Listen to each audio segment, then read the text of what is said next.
মুসলমান ইমানদারেরা এবার আল্লাহ তাআলা সুন্দর করে জানাইয়া দিলেন ইয়া আইয়ুহান নাস ইন্নী রাসূলুল্লাহি ইলাইকুম জামিআ। সমস্ত মানুষের নবী, সমস্ত কুল কায়নাতের নবী আপনি রাসূল, আপনার সাথে কোনো তুলনা চলে? এই সুরে জবাব দিবেন, তুলনা চলে? আমার ভাইরা কয়েকদিন আগে ইউটিউবের মধ্যে ধুরমুর চলতে আছে, বুঝলেন ভাইয়া, গরম চলতে আছে। টুপির মধ্যে চাঁদ, এরপরে চারটা তারা, খুব খেয়াল করেন ভালো করে। টুপির মধ্যে চাঁদ, ভালো কথা, তারা আছে 100 তারা লাগাইলেন, কোনো সমস্যা নাই, ঠিক আছে। টুপির মধ্যে চাঁদ তারা থাকবে, এটা করবেন, সমস্যা নাই। কিন্তু টুপির চাঁদের সাথে নবীর তুলনা যারা দেয়, এরা বর্তমান প্রেক্ষাপটে ঈমান হরণকারী দাজ্জাল।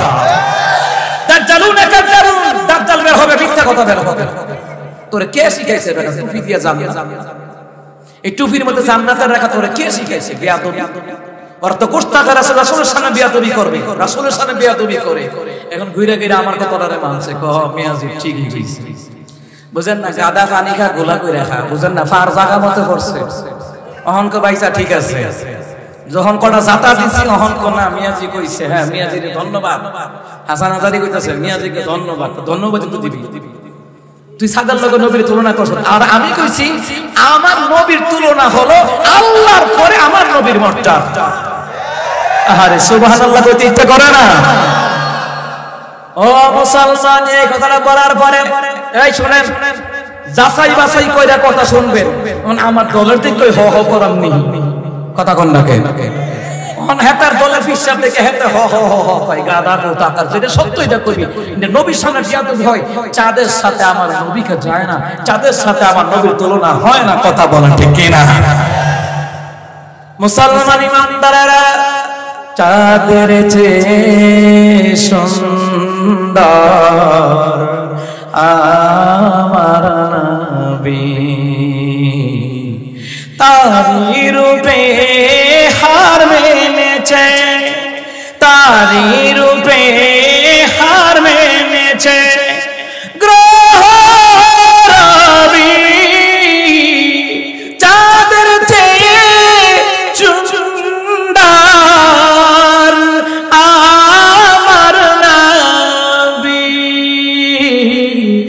আকাশ দেখে ভেবেছি আমি, আকাশ কত সুন্দর, নদী দেখে ভেবেছি আমি, নদী কত সুন্দর। কোরআন পড়ে জানলাম, হাদিস পড়ে জানলাম, নবীর সমতুল্য নয় ছবি,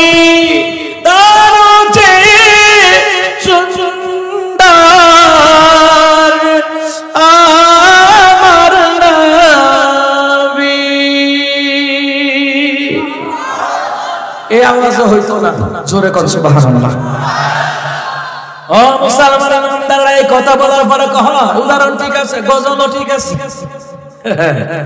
ও মুসলমান ইমানদাররা, ভালো করে কান লাগা, রহমতের নবীর সাথে দুনিয়ার কোন সৃষ্ট জগতের তুলনা চলে? কথা কথা তুলনা চলে? মুসলমান ইমানদাররা ভালো করে কান লাগান। রহমতের নবীকে আল্লাহ বললেন, এই আয়াতটা কখন নাজিল হয় ভালো করে গান লাগান। এই সূরার শানে নজুল আমাদের জানতে হবে। একদিন আবু বকর ওমর দুইজনই ঝগড়া লাগলো, আমার দেশের ঝগড়া।